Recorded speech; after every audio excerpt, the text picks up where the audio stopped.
বিহারের এক মুখ্যমন্ত্রী এক ডাক্তার মহিলার নিকাব ধরে টানলো, এই নিয়ে কিছু বলুন।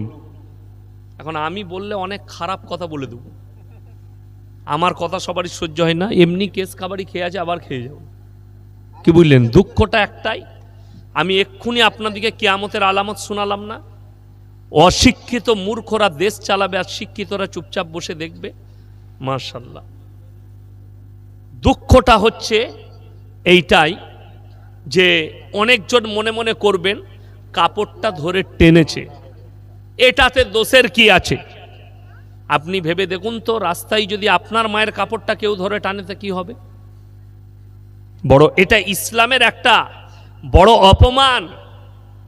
ওই মুখ্যমন্ত্রীকে সঙ্গে সঙ্গে পদত্যাগ করা দরকার, অ্যারেস্ট করে জেলের কুঠরিতে ভরা দরকার। এরকম লোক মুখ্যমন্ত্রী থাকার যোগ্য নয়, যার কাছে নারীর ইজ্জত নেই। আল্লাহর কসম, বিশ্ব নবী হযরত মুহাম্মদ মুস্তাফা সাল্লাল্লাহু আলাইহি সাল্লাম নারী মর্যাদার কথা বলেছে, নারী ইজ্জতের কথা বলেছে।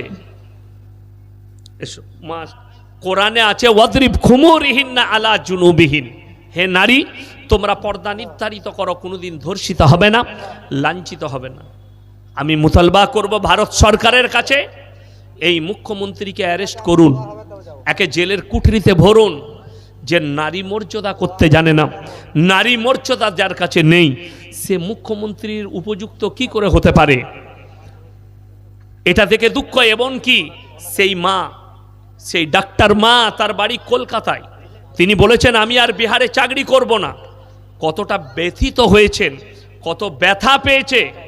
সে যে তার হিজাব ধরে টেনেছে, এটাকে অনেক অনেক নেতা আমাদের দেশের বলছে এটা সামান্য ব্যাপার, কাপড় ধরে টেনেছে।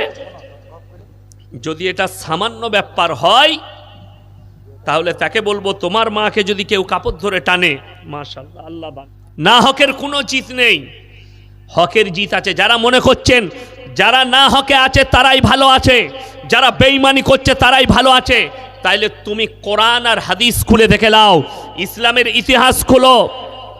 ফিরাউন বলেছিল আনা রব্বুকুমুল আলা, আমার থেকে উঁচু কেউ নাই। সেই যুগের জালিম বাদশা ফিরাউন, আল্লাহ তাআলা ফিরাউনকে মিটিয়েছেন না মিটাননি? বেজ্জতির সঙ্গে না ইজ্জতের সঙ্গে?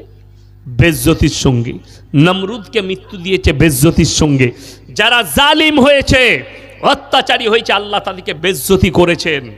আমার বন্ধুগণ, আমার ভাই, মাথায় রাখবেন, আপনি হালাল পথে চলুন, হকের ওপরে টিকে থাকুন।